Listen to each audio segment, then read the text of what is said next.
হ্যাঁ, এই দেখেন মামা আমাদের খাচ্ছে। আচ্ছা,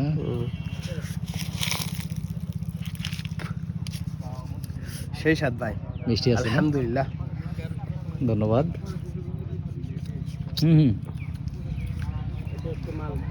ভালো মিষ্টি।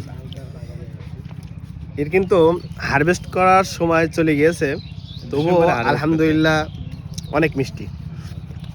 মূলত মালটাগুলো একটু লেটে হারভেস্ট করা হয়, আর কমলা আইটেমগুলাই একটু তাড়াতাড়ি নাকি? জি, কুমলা আগে আপনার না, লেট ভ্যারাইটিও আছে কুমলা, চলুন দেখাচ্ছি। এর ভিতরে বিভিন্ন রকমের আছে। বড় বাগান আছে।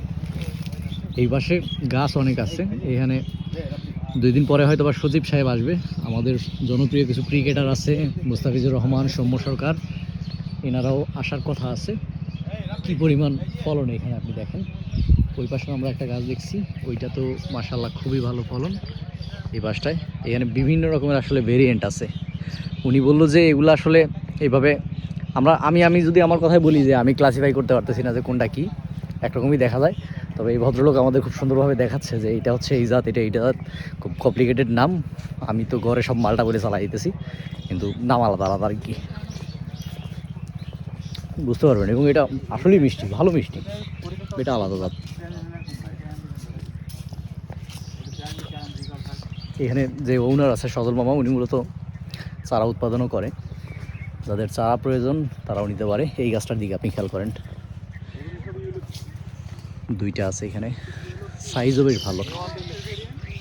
আমি যদি হাতে ধরি এরকম একটা সাইজ আসবে। ফলন মাশাআল্লাহ খুবই ভালো।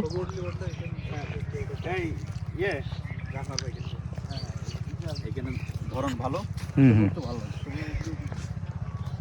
প্রত্যেকটা গাছই হিউজ পরিমাণে ফল। এই গাছটা মনে হয় বেশ বয়স হয়েছে, মনে হয় বছর 5 হবে নাকি, আর একটু বেশি হতে পারে। না, 2 বছরের গাছ এত ছোট বড় হবে না। যাক, এই হচ্ছে বাগান মানিকপুরের।